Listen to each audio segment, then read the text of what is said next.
Hello Leo, Sun, Moon, Rising, and Venus Signs. Kamusta kayo? Sana po nasa mabuti kayong kalagayan. Welcome back po sa Star Tarot.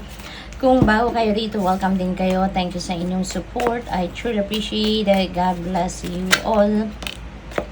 Leo, pauna mensahe po ninyo, flag, do not be tempted to lower your standards. Okay? Kasi panindigan kayo, panindigan ninyo, stand your ground. Kumbaga, panindigan ninyo kung ano yung sa tingin ninyo ang tama, kung anong pinaniniwalaan ninyo, yun ang panindigan ninyo.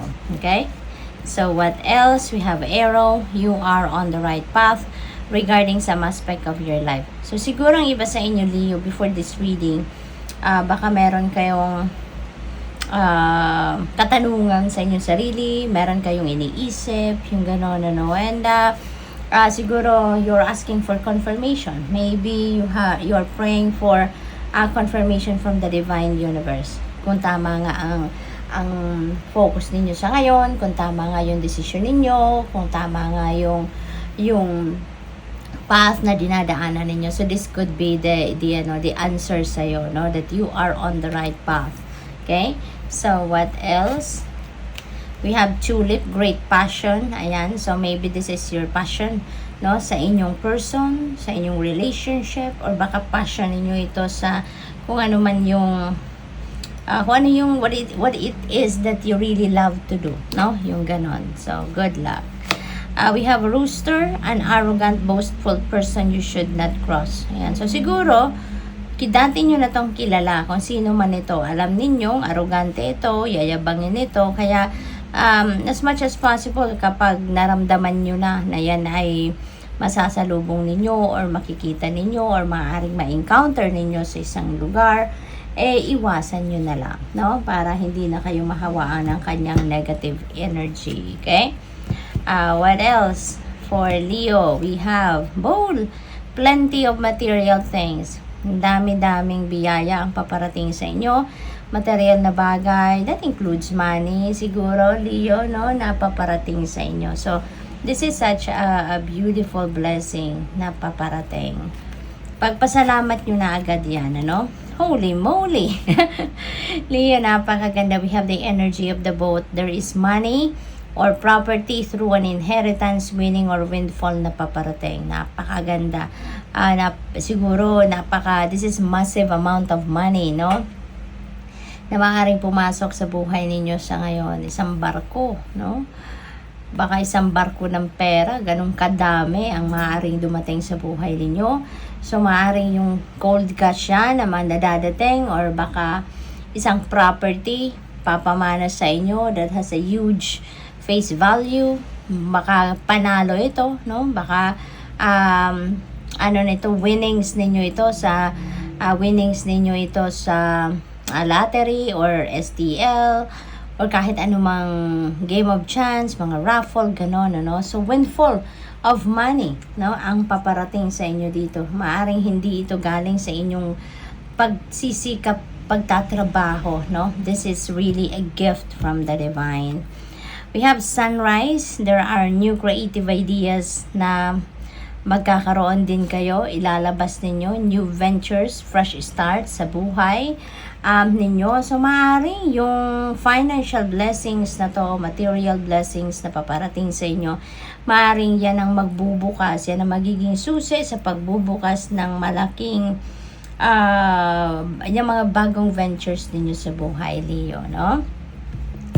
What else? We have shield. You need to defend yourself. Ayan, kailangang depensahan ninyo ang inyong sarili. Maaring related dito sa taong ito, no?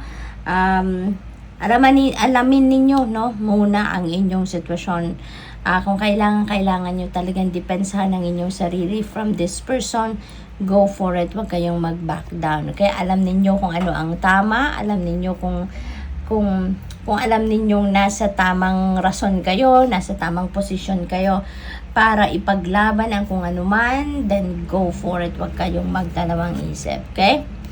We have career. Maaring related yan sa career. Kung ano man ang hindi ninyo siguro dito pagkakaintindihan or kung ano man yung kailangan ninyong depensahan, baka posisyon ito sa trabaho, baka promotion ito, something like that, no? So, good luck sa iyo, Leo. We have clouds, temporary problems. Ayan. Lahat naman talaga ng bagay sa buhay natin temporary lang, including your problems. So, temporary. Rest assured na kung ano man ang problema ninyo, dadaan lang yan, lilipas lang yan, ano? Kaya, huwag kayong mag-alala. Okay? Lagi lang kayong kumapit sa inyong hope and faith, no? Lagi lang ninyong buhayin yan sa puso ninyo dahil hindi naman natutulog ang Diyos. God knows kung anong kailangan ninyo. God knows kung anong best para sa'yo. Kaya, keep your positive mindset din. Okay? Keep your positive mindset. Positive attitude lang ang i-project ninyo. Kung meron man mga problema, asahan ninyo na yan ay lilipas lang din. Yan ay mapapawi lang din. Kaya wag ninyong do not dwell on the problem itself. Okay? Bagkus, dapat ang pagtuunan ninyo ng pansin ay kung papaano ninyo ito masosolve na problema. Okay? What else? We have unicorn. Your intuition to make use your intuition to make beneficial changes. Ayan. So, divinely guided kayo. Okay? Divinely guided kayo, kaya dapat na lagi kayong makikinig sa iyong intuition, dapat na lagi kayong mag-tune in sa inyong intuition kasi yun ang gagabay sa inyo patungo doon sa isang magandang pagbabago, isang pagbabago sa mga sitwasyon ninyo sa buhay na alam naman ninyong makakabuti para sa inyo. Okay? We have April. This could be April 2025. Baka since nakakabit ito dito sa sunrise energy, di ba meron new ventures, fresh start, maaring around April, no? Next year, baka dyan kayo magbubukas ng bagong enterprise, dyan kayo magsisimula ng inyong bagong ventures, you know, at baka ngayon pinagpaplanuhan nyo na yan, no? Maybe ngayon nagdidiskarte kayo, nag-iisip kayo on how you're going to make it happen, and maybe ang target date ninyo is sometime in April next year. We have Cup. You should accept valid criticisms. Okay? Kasi yung mga criticisms na to, Leo, ito din yung mga observation ng mga tao sa paligid natin. At kung valid criticism naman yan, makakatulong yan sa inyo. It will help you na mas maging magaling kayo sa kung ano man ang bagay na related yung criticism na yan.